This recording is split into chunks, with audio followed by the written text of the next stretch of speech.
հանդիսանում Ռուսաստանի ինչ-որ affiliate այստեղ եւ երբ Ռուսաստանը կարծում ենք, որ ինչ-որ քայլերում անում է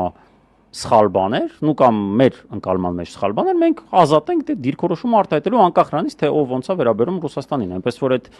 արգումենտը տենց շատ կասկածելի է, էլի։ Ավելի սիրում կլներ, որ ասեն Վազգեն դու Ռուսաստանի քաղաքացի ես։ Հա, ես էլ դե Ռուսաստանի քաղաքացի եմ ու նաև ասեմ, որ նաև երբ մենք քննադատում ենք, դա չի չեղարկում այն փաստը, որ միշտ ասել ենք, որ դժվար է պատկերացնել ու գուցե նաև արդար ասել, որ չկա ուրեմն այլընտրանք Ռուսաստանի հետ ամեն կերպ մեր շահերը նույն գծի մեջ տեղավորելուն, այսինքն չկա